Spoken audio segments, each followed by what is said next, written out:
आमिर की अम्मी की यूं अचानक आमद पर हिरा की आंखें खुली की खुली रह गईं। बेटा, वो तुम लोगों से मिलने का बहुत दिल चाह रहा था, इसलिए सुबह ही सुबह आ गई। आमिर कहाँ है? उन्होंने हिरा से पूछा। जी वो ऑफिस चले गए हैं, हिरा ने जवाब दिया। और शुमाइल कहाँ है? जी वो कमरे में सो रही है, हिरा ने डरते डरते जवाब दिया। और आमिर की अम्मी शुमाइल को देखने के लिए कमरे की तरफ बढ़ गई। इधर उधर की बातें करने के बाद हिरा की अम्मी ने शुमाइल को अपने साथ जाने के लिए तैयारी करने को कहा। 1 मिनट अम्मी जान, मैं ये दूध पी लूँ। हिरा का दिया हुआ दूध का गिलास जब शुमाइल ने देखा तो उसको याद आया कि हिरा इतने प्यार से लाई थी। अगर उसने ना पिया तो वो क्या सोचेगी।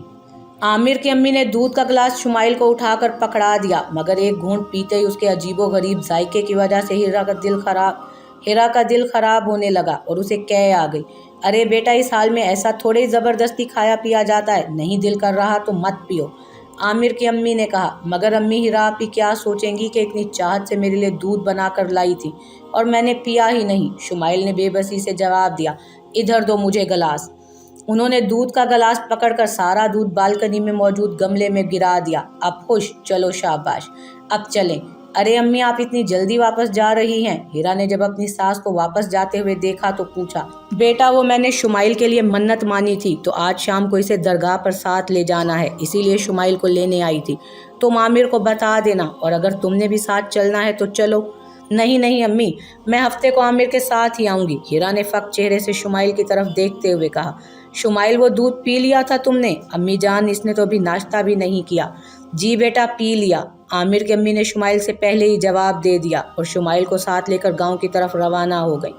हिरा ने अपनी सास की बात की तस्दीक करने के लिए जल्दी से भागकर शुमाइल के कमरे में पहुंचकर खाली दूध के गिलास को देखकर दोनों एक दूसरे को मुबारकबाद देते हुए गले मिलने लगी। हिरा मेरी जान, अब तुम सुकून से बस सबका रोते हुए तमाशा देखो, वो भी उनके दरमियान बैठकर। हिरा की भाभी ने हिरा के गाल को प्यार से सहलाते हुए कहा। इंस्पेक्टर अहमद ने अफसाना की डायरी खोली तो पहले सफ़े पर ही लिखा था, शहरजाद, क्या तुम जानते हो, तुम्हारी एक झलक देखने को निगाहें तरस जाती हैं। तुम्हारा चेहरा जब नज़र आता है तो मन के जलते सुलगते सहरा में बारिश की फुहार बरसने लगती है। तुम्हारी निगाहों के जादू से दिल के निहा खानों में मुरझाई सूखी मोहब्बत की बेल फिर से फूल खिलने लग जाते हैं उस पर, जिनकी खुशबू से शायरी इल्हाम की तरह मेरे मन में उतरने लगती है और वहाँ छुपे जज्बात लफ्ज़ों का लिबादा ओढ़कर शेरों की सूरत में ढल जाते हैं। मगर ये सारे शेर मेरी डायरी में खामोशी से कैद तुम्हारे लौट आने का इंतज़ार करते हैं कि कब 14वीं रात का चांद फलक से नीचे उतरे और गाँव की नदी के पानी में अपने हुस्न का अक्स देखते देखते बिलाखिर ज़मीन की गोद में सर रख कर सुकून से सो जाए। शहरजाद, मेरे कान तुम्हारी सहरज़दा आवाज़ सुनने के लिए बेताब हो रहे हैं, मगर तुमने तो चुप रहने की कसम खा ली है। शहरजाद, मेरी ज़िंदगी में सब जज्बों के रंग तुम्हारे वजूद से ही फूटते हैं। शहरजाद, तुम्हारे होने के एहसास की वजह से ही मैं इस दुनिया में मौजूद हूँ। सारी डायरी इतने दिलकश तरीके से जज्बात के इजहार और खूबसूरत अल्फाज से मुज़य्यन थी कि इंस्पेक्टर अहमद को पढ़ते पढ़ते पता ही ना चला कि कब वो उसके आखिरी सफ़े पर पहुँच गया, जिसका इख्तिताम एक नज़्म पर हुआ था। इंस्पेक्टर अहमद ने दूसरी डायरी उठाई, जो कि उससे कदरे नई लग रही थी। कभी कभी इंसान के पास अंदर के दर्द को बयान करने के लिए अल्फाज नहीं होते। तकलीफ़ की शिद्दत इतनी तेज़ होती है कि जैसे आरी लकड़ी काटती चली जाती है, वैसे ही हम भी अंदर से कट रहे होते हैं। जितनी मर्जी कोशिश कर लें, लेकिन सब्र नहीं होता। आंखें चीख चीख कर उस गम में रो रो कर मातम करना चाहती हैं, लेकिन आंसुओं का दरिया दिल में जलते अलाव की तपिश से सूख जाता है, बिल्कुल खुश्क और वीरान उजड़े सहरा जैसा, जहाँ फिर खुशी का कोई दरख्त नहीं उगता। इंस्पेक्टर अहमद को अफसाना की डायरी के चंद सफ़हात पढ़कर एहसास हो गया कि वो उन दिनों किस अजियत से गुजर रही होगी। इंस्पेक्टर अहमद ने अपनी ज़िंदगी में बहुत सी किताबें पढ़ी थी, बड़े बड़े जज्बाती मनाजिर देखे थे, लेकिन आज पहली बार उसकी आंखों में उन लफ्ज़ों के पीछे छुपे कुर्ब, तकलीफ़ और नातमाम हसरतों के सबब हल्की सी नमी उतरती महसूस हुई, जिसे साफ करने के लिए इंस्पेक्टर अहमद ने दोनों आंखें ज़ोर से मूंद लीं और फिर से एक बार उस केस के तमाम पहलुओं पर गौर करने लगा। बरकत की 5 बेटियां थीं, तमाम शादीशुदा और अपने घरों में हंसी खुशी आबाद थीं कि अचानक सबसे पहले बड़ी बेटी का शौहर एक्सीडेंट में फोत हो गया। बेवा होकर वो अपने बाप की चौखट पर आन बैठी। छोटी दोनों बेटियां एक ही घर में ब्याही थीं, बरकत का बेटा उनकी नंद को लेकर भाग गया और इस बात ने इतना तूल पकड़ा जिसका अंजाम दोनों बेटियों की तलाक की सूरत में निकला। चौथी को कैंसर हो गया और उसके ससुराल वाले खुद उसे मैके छोड़ गए और फिर उसके शोहर ने दूसरी शादी कर ली, कभी पलट कर उसका हाल भी ना पूछा। छोटी बेटी ससुराल में गुजारा तो कर रही थी मगर बहुत ही अजियत भरी जिंदगी के साथ वहाँ दिन काट रही थी। बरकत बेटियों के गम में निढाल वक्त से बहुत पहले बूढ़ा हो गया और बीमार होकर चारपाई से जा लगा। जो भी सुनता वो उसकी बदकिस्मती से इबरत हासिल करते हुए कानों को हाथ लगाता, लेकिन ये बात शायद किसी को पता नहीं थी कि इस बज़ाहिर बहुत अच्छे और नेक शख्स ने एक बेवा औरत उसकी यतीम बेटियों के साथ जब उन्हें किसी के सहारे की बहुत ज़रूरत थी किस तरह जिल्लत भरे अंदाज में रुसवा करते हुए उनका जीना हराम किया था। यहाँ तक कि वो अपना घर छोड़कर दर बदर के धक्के खाने पर मजबूर हो गई थी और फिर उस पर ही बस नहीं किया था बल्कि अपने दोस्त की बेटियों की इज्जत तक उतारने के लिए तैयार बैठा था। इंसान तो भूल जाता है लेकिन वो रब नहीं भूलता। हमारे राई बराबर अमल भी हमारे नामा अमाल में दर्ज होते हैं और ज़रूरी नहीं कि हमारे बुरे अमाल का बदला आखिरत में ही मिले। कभी कभी किसी का दिल दुखाने का गुनाह, किसी मजलूम की बद्दुआ हमारा लेख बनकर मकाफाते अमल के तौर पर हमें इसी दुनिया में भी लौटा दिया जाता है और हम अपने किए का अंजाम अपनी ज़िंदगी में भी देख लेते हैं। इसीलिए तो कहा जाता है कि इंसान अपना मुकद्दर अपने हाथों से लिखता है। और अब हिरा के मकाफाते अमल का वक्त भी शुरू हो चुका था, जिसने एक बेवा माँ से उसकी बेटी छीनी। एक गुर्बत के मारे ख़ानदान की बेकसी और मजबूरियों को देखते हुए भी उनकी मदद करने की बजाय उनकी बेकसी से पूरा पूरा फ़ायदा उठाया। इंसान अपनी तरफ से हमेशा बहुत उम्दा चाल चलता है, लेकिन जब अल्लाह अपनी चाल चलता है तो इंसान की सारी चालें धरी की धरी रह जाती हैं। आमिर जल्दी घर पहुंच गया और हिरा से गांव जाने के लिए तैयारी करने को कहा, क्योंकि इंस्पेक्टर अहमद का फ़ोन आया था कि आज शाम तक गांव पहुंच जाएं। हिरा की भाभी मुतमईन होकर घर चली गई थी कि अब शुमाइल जैसी बला से जान छूट चुकी है। लेकिन गांव पहुंचकर दूसरे दिन जब हिरा ने शुमाइल को बिल्कुल ठीक ठाक देखा तो उसने जल्दी से फ़ोन करके भाभी को बताया, जिसने उसे तसल्ली दी कि दवा का असर आहिस्ता आहिस्ता होगा, तुम हौसला रखो। शाम को इंस्पेक्टर अहमद अफसाना के कत्ल के सिलसिले में घर पहुंच गया। आमिर ने उसे अपने और अफसाना के बारे में सारी हकीकत तफसील से बता दी। मिस्टर आमिर, आप मुझे वो कागज़ दे सकते हैं जो आपको अफसाना के हाथ से पकड़े हुए मिला था? इंस्पेक्टर अहमद ने पूछा। जी नहीं सर, वो तो मैंने थोड़े दिन बाद ही ज़ाया कर दिया था। आपकी हिरा से मुलाकात कैसे हुई? इंस्पेक्टर अहमद ने तफ्तीश शुरू कर दी। फेसबुक पर एक लड़की साइलेंट लिप्स के नाम से, जिसने अपना अकाउंट बना रखा था, मुझे 1 साल तक बहुत ही अजीब शायराना से अंदाज में मैसेज करके इजहार मोहब्बत करती थी। मैंने कई बार उससे उसके बारे में पूछा, लेकिन उसने कभी अपने बारे में कोई तफसील ना बताई। एक दिन फिर उसने वीडियो कॉल पर बात की। यूँ मुझे उसके असल नाम और उसके बारे में पता चला कि उसका असल नाम हिरा है। मुझे हिरा की बातें शुरू से ही अच्छी लगती थी, इसलिए उससे मिलने के बाद मैंने उससे शादी का फ़ैसला किया। आमिर ने तफसील बताई। अभी भी आपकी मिसेस की वो आईडी एक्टिव है तो दिखाएं मुझे, इंस्पेक्टर अहमद ने पूछा। नहीं सर, शादी के कुछ अर्सा बाद ही उसको पता चल गया कि वो माँ नहीं बन सकती, इसलिए वो इस गम में डिप्रेस होकर अजीब मिजाज की और चिड़चिड़ी सी बन गई। वो ज़्यादा किसी से घुलती मिलती भी नहीं थी, इसलिए उसने वो आईडी भी डिलीट कर दी और अक्सर ज़्यादातर घर में ही खुद को बंद करके रखती। उसी की खुशी की खातिर मैंने शहर में रिहाइश इख्तियार कर ली कि उसका जी बहला रहे और वह ज़्यादा उदास ना हो। मिस्टर आमिर, हिरा शादी से पहले किस किस्म के मैसेज करती थी? कोई बात जो आपके जहन में हो, जिससे मुतासिर होकर आपने उनसे शादी की? ज़्यादा तो मेरे माइंड में नहीं, लेकिन अपने ज़्यादातर मैसेजेस में वो मुझे शहरज़ाद के नाम से मुखातिब करती थी। कभी कोई नज़्म होती, कभी कोई शेर। अहमद की नज़रों के सामने अफसाना की डायरी में किसी शहरज़ाद का बार बार लिखा हुआ नाम लहराने लगा। आपको अच्छी तरह याद है कि वो यही नाम लिखती थी? जी, बल्कि एक बार मैंने शादी के बाद उससे पूछा भी था कि वो ये नाम मेरे लिए क्यों लिखती थी, लेकिन उसने मुझे कोई जवाब ना दिया। थोड़ी देर के बाद हिरा भी आ गई। जी मिस हिरा, आपके शोहर ने हमें जो बताया आप दोनों के बारे में, क्या ये सब सच है? इंस्पेक्टर अहमद ने हिरा से तस्दीक के लिए पूछा। जी बिल्कुल सच।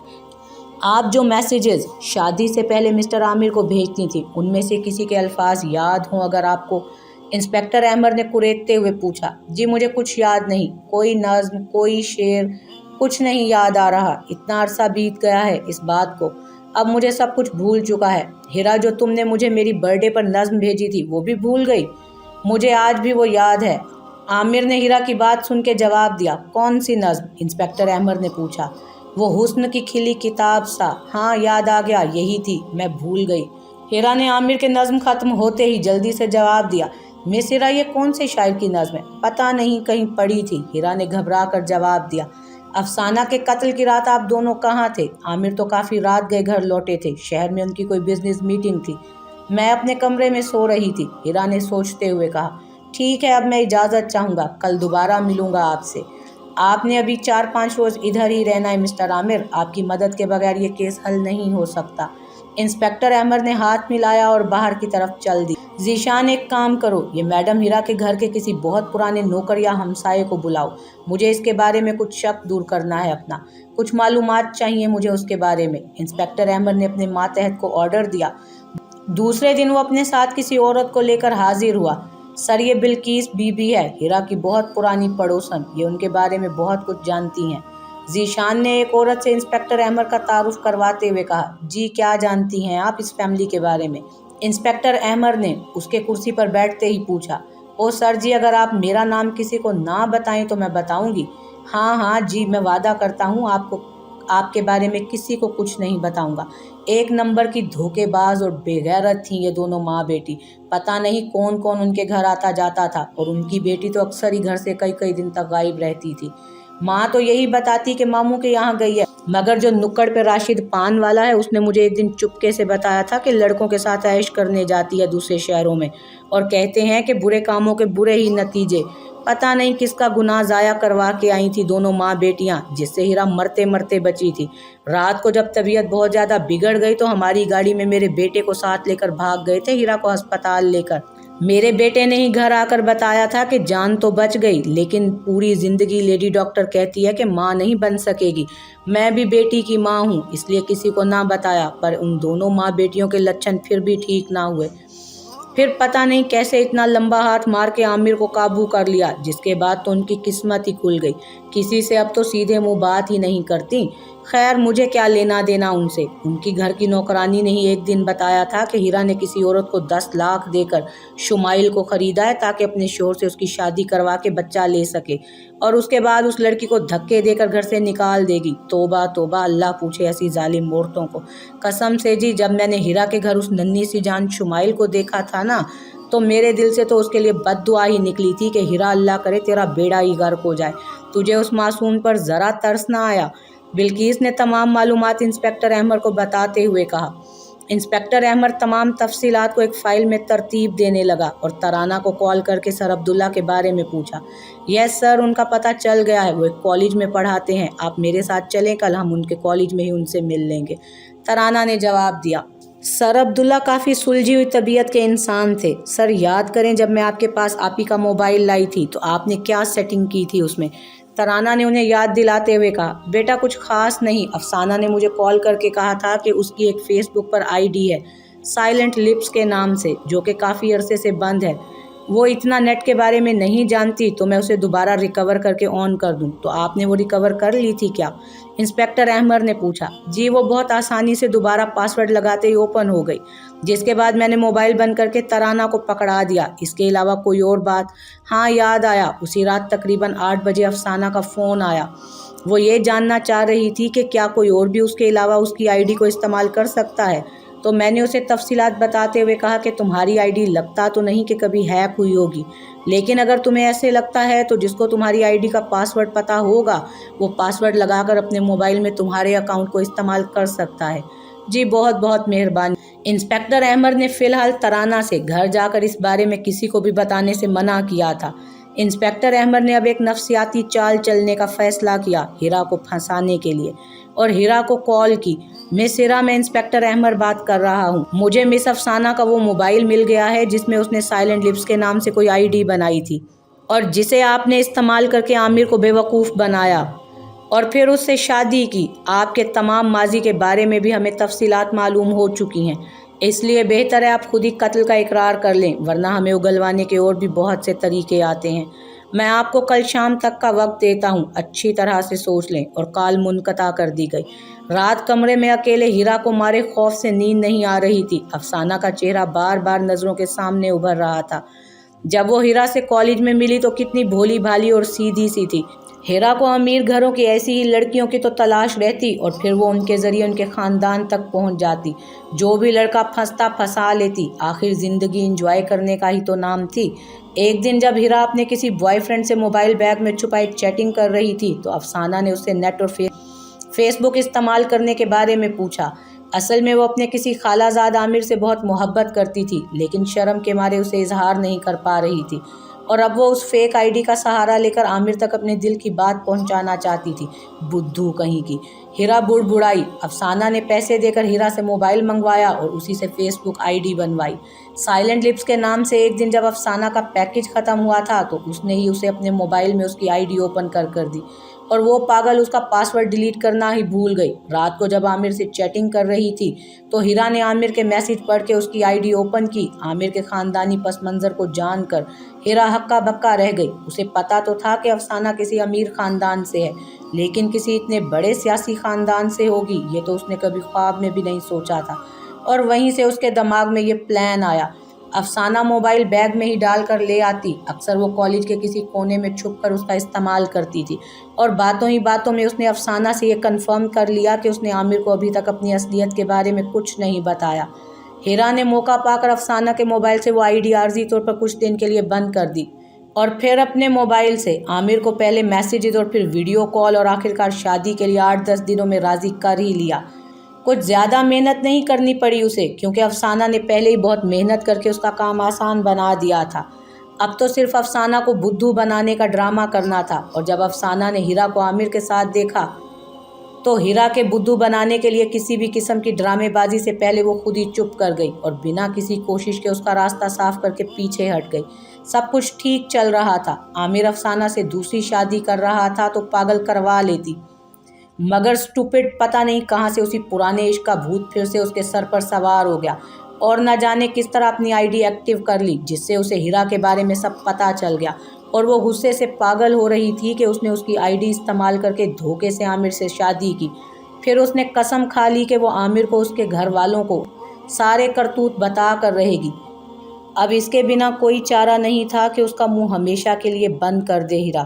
اس لیے ہیرا نے رات کو جب سب سو گئے افسانہ کے کمرے میں داخل ہو کر اس کے دوپٹے سے اس کا گلا دبا دیا، اور اس کی لاش پنکھے سے لٹکا کر اس کے ہاتھ میں خود ہی لکھ کر پرچی دے دی۔ مگر یہ گھر والے تو افسانہ سے بھی بڑے بیوقوف نکلے۔ کسی نے اس کی موت کی حقیقت جاننے کی بجائے خاموشی سے اسے دفن کر دیا۔ اگر کوئی ذرا سی بھی کوشش کرتا تو ہیرا بڑی آسانی سے پکڑی جا سکتی تھی، اور اس کے بعد عامر اپنی ماں کو افسانہ کی موت کا ذمہ دار قرار دے کر اس کی شکل سے بھی نفرت کرنے لگا۔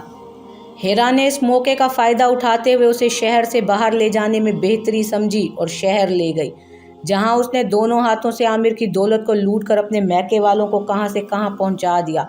ہاں، وہ ساری دولت میری ہی تو دی ہوئی ہے، کیوں نہ میں اس سے پہلے کہ انسپکٹر احمر مجھ تک پہنچے اسے بیچ کر ملک سے فرار ہو جاؤں۔ ہیرا کے دماغ میں تیزی سے خیال آیا، اور وہ بجلی کی سی تیزی سے رات کے 2 بجے اپنا سامان لے کر گھر سے فرار ہو گئی۔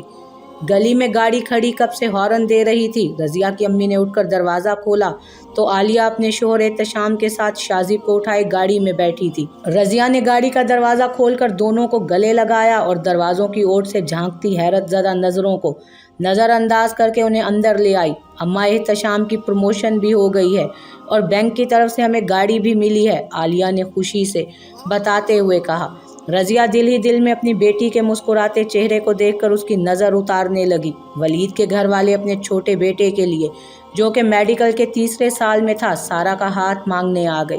سب کے مشورے سے رضیہ نے ان دونوں کی بات پکی کر دی۔ تمام مال انگلینڈ روانہ کیا جا چکا تھا، اور دوسرے دن شاہ میر نے بھی زارا کو ایئرپورٹ پر کھڑے ہو کر الوداعی ہاتھ ہلایا اور انگلینڈ روانہ ہو گیا۔ زارا کافی دیر وہاں یوں ہی بے مقصد خاموشی سے کھڑی رہی۔ شاہ میر زارا کے لیے ایک باس ہی نہیں تھا، بلکہ ایک بہت اچھا انسان اور غمگسار دوست بھی تھا۔ گھر واپس آ کر بستر پر لیٹتے ہی نہ جانے کتنی دیر وہ اس کے بارے میں سوچتی رہی، اور وہ اس دن کو کیسے بھول سکتی تھی جب کام کی زیادتی کی وجہ سے اکثر کھانا کھانے کا وقت بھی نہ ملتا تو شاہ میر نے اس کا حل یہ نکالا کہ کافی ساری چاکلیٹس وہ اپنی شرٹ کی جیب میں ڈال کر لے آتا، جسے وہ خود بھی کھا لیتا اور زارا کو بھی دے دیتا۔ آہستہ آہستہ جب ان دونوں میں تھوڑی بے تکلفی بڑھی تو زارا کو جب بھوک لگتی وہ بغیر پوچھے اس کی جیب سے چاکلیٹ نکال لیتی، اور ایک دن جب اس کی پوری توجہ کمپیوٹر کی اسکرین پر ڈریس ڈیزائن کرنے پر मरकूज थी तो उसने पास बैठे शामिर की जेब में बिना देखे चॉकलेट निकालने के लिए हाथ डाल दिया, जिसके कुछ देर बाद उसे अपने इर्द गिर्द कह कहे सुनाई दिए तो उसने हैरान होकर इर्द गिर्द सबको मुस्कुराते हुए देखा, जिस पर उसे एहसास हुआ कि वो जिसकी जेब में दोबारा चॉकलेट तलाश करने की नाकाम कोशिश कर रही है वो शामिर नहीं बल्कि उसका कोई दोस्त उसकी जगह पर बैठा था, और वो शामिर का सड़ियल दोस्त ज़ारा की इस हरकत पर जल भुनकर उसकी तरफ खा जाने वाली नज़रों से देख रहा है। शामिर ने 2-3 दिन तक ज़ारा का इस बात पर काफ़ी मजाक भी बनाया था, जिस पर उनकी लड़ाई भी हुई, लेकिन जितनी मर्जी सारा दिन लड़ाई होती शामिर रात को उसे गुड नाइट का मैसेज ज़रूर करता। अगर नाराज़ होता तो मैसेज लिखता गुड नाइट गुस्से वाली, अगर खुश होता तो लिखता हैप्पी गुड नाइट, और अगर थका हुआ होता तो गुड नाइट थकी हुई। वो हर बात के इजहार के लिए खुद से जुमले बनाने के फ़न में बहुत ताक था। रात देर तक उसके बारे में सोचते सोचते ज़ारा को नींद भी काफ़ी देर से आई, इसलिए सुबह आँख ही नहीं खुल रही थी। वो तो शायद अभी और भी सो लेती, लेकिन सहन में शोर से उसकी आंख खुल गई। थोड़ी देर के बाद सारा ने जल्दी से कमरे में दाखिल होकर टीवी ऑन किया। ज़ारा शाह गारमेंट्स का इश्तहार टीवी पर चल रहा था, लेकिन ज़ारा का मुंह ये देखकर हैरत से खुले का खुला रह गया। उस इश्तहार में पाकिस्तान की टॉप मॉडल के दरमियान उसकी थोड़ी सी मॉडलिंग भी शामिल थी, जो कि उसने यूं ही शौकिया कपड़े पहन कर फोटोग्राफर से तस्वीरें बनवा के शामिर को दिखाने के लिए की थी कि देखो मैं भी किसी मॉडल से कम नहीं, और उन्हीं में से बहुत सी तस्वीरों को एडिट करके उसे इश्तहार में शामिल किया गया था, जिसे देखकर मोहल्ले की कुछ औरतें ताने और कुछ औरतें मुबारकबाद देने सुबह ही सुबह उनके घर पहुंच चुकी थीं। शामिर के बच्चे एक बार मिल तू, फिर तुझे बताती हूँ मैं, ज़ारा ने थोड़ा खुशी और गुस्से से इस बारे में सोचते हुए कहा। देखते ही देखते चंद दिनों में ज़ारा शाह एक बहुत बड़े ब्रांड की सूरत में इंडस्ट्री में अपनी जगह बना चुका था, जिसकी मुबारकबाद ज़ारा को देने शामिर के डैड समझजान बजाते खुद पाकिस्तान आ रहे थे। ज़ारा के घर उनकी आमद किसी सरप्राइज़ से कम ना थी, और उससे भी बड़ा सरप्राइज़ ज़ारा के लिए ये था कि जब समझजान ने रज़िया से अपने बेटे के लिए ज़ारा का हाथ मांगा, रज़िया के हाँ करने पर उन्होंने एक खूबसूरत डायमंड रिंग निकालकर ज़ारा को पकड़ाते हुए कहा, बेटा इस नालायक ने कहा था कि डैड ज़ारा से कहना इसे पहनेगी नहीं, मैं खुद काम ख़त्म होते ही ईद के बाद पाकिस्तान आऊँगा और अपने हाथों से उसे पहनाऊँगा। और सब शामिर के इस पैगाम को सुनकर हंसने लगे।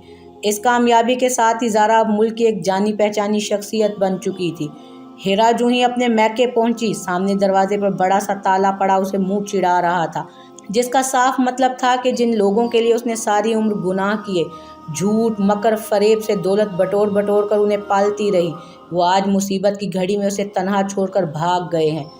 हिरा किसी हारे हुए जुआरी की तरह ताले को हाथ में पकड़कर ज़मीन पर बैठकर ऊंची ऊंची धाड़े मारकर रोने लगी। उसकी आवाज़ से आस पड़ोस के लोग इकट्ठे हो गए और एक बहुत ही सियानी औरत ने हिरा को मशवरा देते हुए कहा, अरे बेटा क्यों ऐसे लोगों के लिए रो रो कर अपने आप को हलकान कर रही हो, जो अपना सब कुछ बेच कर अपनी बेटी को बताए बगैर ही मुल्क से फरार हो गए। चलो मेरी बेटी शाबाश, उठो और ससुराल चली जाओ, वही औरत का असल घर होता है। घर? कौन सा घर? हिरा ने बुड़बुड़ाते हुए कहा, मेरा कोई घर नहीं रहा अम्मा, मैं उजड़ चुकी हूँ। अपने ही हाथों मैंने अपना घर उजाड़ लिया। गली की औरतें उसे वहीं रोता छोड़कर वापस आ गईं। एक दो ने उसे अपने घर चलने के लिए कहा, लेकिन वो वहीं ज़मीन पर आलती पालती मारकर बुत बनी बैठी रही। हिरा को समझ आ गया था कि उसकी शातिर भाभी के कानों में खतरे की घंटी बज चुकी थी, इसलिए वो सब कुछ समेटकर हमेशा के लिए हिरा को उस गड्ढे में धक्का देकर जा चुकी है। काफ़ी देर तक रोने के बाद हिरा ने बैग उठाया और वापस गांव की तरफ चल पड़ी। मिस्टर आसिफ आपकी बहन का कातिल मिल चुका है, उसने खुद इकरार जुर्म किया है, आप थाने आ जाएं। इंस्पेक्टर अहमद की कॉल सुनते ही सब लोग जब भागम भाग पुलिस स्टेशन पहुंचे तो हिरा को जेल की सलाखों के पीछे देखकर किसी में उससे बात करने की हिम्मत ना हुई। वो वहीं नंगे फर्श पर रुख दूसरी तरफ मोड़ कर बैठी थी। शायद घर वालों से नज़रें मिलाने की अब उसमें हिम्मत नहीं थी। इंस्पेक्टर अहमद सबको कत्ल की तफसीलात बताने लगा। रज़िया के घर में ये पहली शादी थी जिसमें शुमाइल समेत उसका पूरा ख़ानदान इकट्ठा था। बरसों पहले जो बातें वो सिर्फ ख्वाब समझती थी, अब वो हकीकत बनकर उसके सामने मौजूद थी। ज़ारा की रुखसती का वक्त हो चुका था, लेकिन इससे पहले उसे एक बहुत ज़रूरी काम करना था। सुर्ख लहंगे में दुल्हन बनी ज़ारा किसी जन्नत की हूर सी लग रही थी। रज़िया ने अपनी सब बेटियों को आवाज़ दी और बाहर खड़ी एक गाड़ी में बैठ गई। गाड़ी एक टूटे हुए दरवाजे के सामने रुकी। और रज़िया अपनी 7 बेटियों को साथ लेकर बरकत के मकान में दाखिल हो गई। भाई, ये मेरी बेटी ज़ारा है, इसकी आज शादी है। मेरी ये दिली ख्वाहिश है कि आप इसके बाप के दोस्त की हैसियत से इसके सर पर दस्ते शफ़क़त फेर दें और अपनी दुआओं के साए में इसे इस घर से रुखसत करें। बरकत पहली बार ज़िंदगी में यूं किसी के सामने हाथ जोड़कर माफ़ी मांगते फूट फूट कर रो रहा था। मुझे माफ़ कर दो रज़िया बहन, मैंने तुम्हारे साथ बहुत ज़्यादतियाँ की। बरकत, तू माफ़ी के लायक तो नहीं था, लेकिन मैं भी बेटियों की माँ हूँ। तेरे बुरे कर्मों की सज़ा तेरी बेटियाँ भुगत रही हैं, इसलिए मैं और मेरी बेटियां तेरी बेटियों की वजह से आज तुझे दिल से माफ़ करती हैं और दुआ करती हैं कि अल्लाह भी तुझे माफ़ करे, तेरी बेटियों के लेख फिर से बदल दे और उनकी झोली में उनके हिस्से की खुशियां डाल दे। पूरे गांव में आमिर के यहाँ बेटे की पैदाइश की खुशी में मिठाई बांटी जा रही थी। आखिर इतने सालों बाद उस वीरान हवेली में ज़िंदगी अपने साथ बहुत सी खुशियाँ लेकर फिर से लौट आई थी। उठ जाएं जनाब, और अभी कितना आराम करना है, मुन्ने की अम्मा ने बेड पर लेटकर आमिर ने कमरे में दाखिल होते हुए कहा। नहीं, रात ये कुछ ठीक नहीं था, इसलिए मुझे सोने नहीं दिया, इस वजह से आंख लग गई। लाओ भी, आज से ये अपनी अम्मा को बिल्कुल तंग नहीं करेगा, बल्कि दादी को जी भर के सताएगा। आमिर की अम्मी ने कमरे में आते ही अपने पोते को गोद में उठाकर अपने कमरे में ले गई। ये लो भाई, हमारी तरफ से एक छोटा सा गिफ्ट। आमिर ने कुछ लिपटे हुए कागजात शुमाइल की तरफ बढ़ा दिए। ये क्या है? शुमाइल ने हैरानगी से उन्हें खोलते हुए पूछा। भाई, अब मुन्ने को तो उसकी दादी ने गोद ले लिया है, इसलिए उसकी अम्मी सारा दिन घर में फैरिग बैठकर क्या करेगी, इसलिए हमने उसे आगे पढ़ने के लिए कॉलेज में दाखिल करवा दिया है, ताकि वो अपनी माँ का उसे डॉक्टर बनाने का ख्वाब पूरा कर सके। शुमाइल ने खुश होकर आमिर को गले लगा लिया। आज बड़े अरसे के बाद शुमाइल ने खुश होकर आमिर को गले लगाया था। आमिर को समझ आ गया था कि सच्ची मोहब्बत करने वाले ज़िंदगी में ही नहीं, मरने के बाद भी उनको ऐसी ही शिद्दत से चाहते हैं। अगर आज उसकी ज़िंदगी में फिर से बहारें लौट आई थीं तो ये सब अफसाना की मोहब्बत का ही नतीजा था, वरना वो ज़िंदगी भर जिस गड्ढे में गिर चुका था शायद कभी भी उससे बाहर नहीं आ सकता था।